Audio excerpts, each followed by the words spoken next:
ಸಿನಿಮಾದ super star, ಈಗ ರಾಜಕೀಯದ ಗೇಮ್ ಚೇಂಜರ್, ತಮಿಳುನಾಡಿನಲ್ಲಿ ಹೊಸ ಅಲೆ ಎಬ್ಬಿಸುತ್ತಿರುವ ವಿಜಯ್ ದಳಪತಿ ಬಗ್ಗೆ ನಿಮ್ಗೆ ಗೊತ್ತಾ? ತಮಿಳು ಸಿನಿರಂಗದ ಅತ್ಯಂತ ಜನಪ್ರಿಯ ನಟರಲ್ಲಿ ಒಬ್ಬರಾದ ವಿಜಯ್ ದಳಪತಿ ಲಕ್ಷಾಂತರ ಅಭಿಮಾನಿಗಳ ಮನ ಗೆದ್ದಿದ್ದಾರೆ.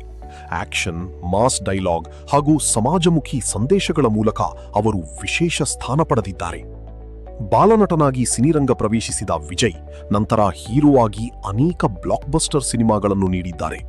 ಗಿಲ್ಲಿ, ಮರ್ಸಲ್, ಮಾಸ್ಟರ್, ಲಿಯೋ, ಬಿಗಿಲ್ ಸೇರಿದಂತೆ ಹಲವು ಚಿತ್ರಗಳು ಬಾಕ್ಸ್ ಆಫೀಸ್ನಲ್ಲಿ ದಾಖಲೆ ಬರೆದಿವೆ. ಆದರೆ ಈಗ ವಿಜಯ್ ಕೇವಲ ನಟರಲ್ಲ, ರಾಜಕೀಯ ನಾಯಕನಾಗಿಯೂ ಜನರ ಗಮನ ಸೆಳೆಯುತ್ತಿದ್ದಾರೆ. ತಮ್ಮ ಪಕ್ಷ ತಮಿಳಗ ವೆಟ್ರಿ ಕಳಗಂ ಮೂಲಕ ಯುವಕರನ್ನು ಸೆಳೆಯುತ್ತಿದ್ದಾರೆ.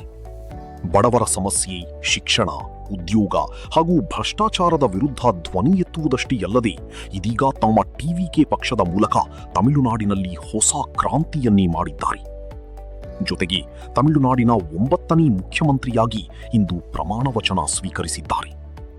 ಅಭಿಮಾನಿಗಳ ಪ್ರಕಾರ ಸ್ಕ್ರೀನ್ ಮೇಲೆ ಹೀರೋ ಆಗಿದ್ದ ವಿಜಯ್ ಈಗ ಜನರ ಮಧ್ಯೆಯೂ ಹೀರೋ ಆಗುತ್ತಿದ್ದಾರೆ. ವಿಜಯ್ ರಾಜಕೀಯದಲ್ಲಿ ನಿಜವಾಗಿಯೂ ಇತಿಹಾಸ ಬರೀತಾರಾ? ಕೊಟ್ಟ ಭರವಸೆಗಳನ್ನು ಈಡೇರಿಸುತ್ತಾರಾ? ನಿಮ್ಮ ಅಭಿಪ್ರಾಯ ಕಮೆಂಟ್ ಮಾಡಿ.